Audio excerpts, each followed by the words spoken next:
তোমার কাছে আমি যে কবিতা শুনেছি, এখন পর্যন্ত তাই আমার কাছে কবিতার সার্থক আবৃত্তি।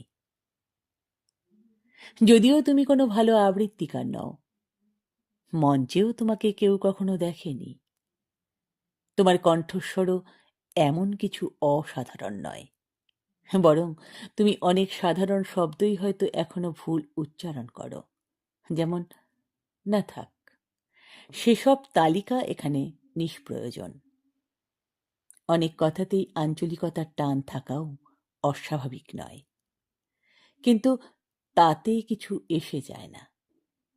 তোমার এসব ত্রুটি সত্ত্বেও তোমার কাছেই আমি কবিতার উৎকৃষ্ট আবৃত্তি শুনেছি।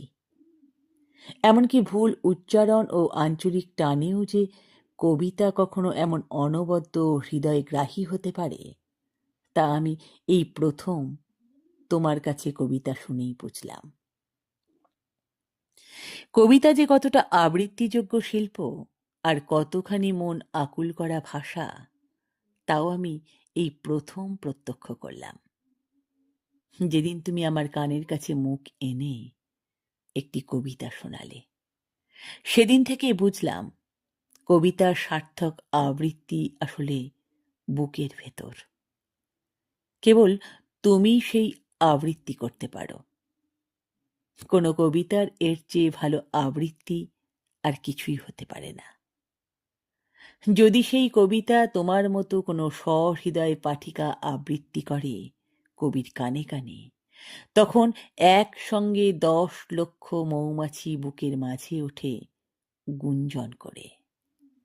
1 লক্ষ প্রজাপতি এসে ঘিরে বসে কাঁধে আর বাহুতে। আরো 1 লক্ষ পাখি একসাথে ওঠে গান গেয়ে। এর চেয়ে ভালো আবৃত্তি আমি আর কোথাও শুনিনি। যদিও তুমি কোনো ভালো আবৃত্তিকার নও।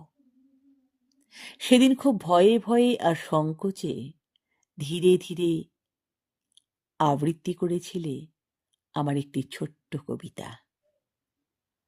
তার সবটুকু শেষ করেছিলে কিনা তাও আজ আর ঠিক মনে নেই, কিন্তু এটুকু মনে আছে, এর চেয়ে ভালো আবৃত্তি আর কিছু হতে পারে না। তোমার সেই সলজ্জ গোপন আবৃত্তির মধ্যেই সম্পূর্ণ ও সফল হয়েছিল কবিতাটি। কবিতা বাঁচে ভালোবাসায়, কেবল ভালোবাসায়।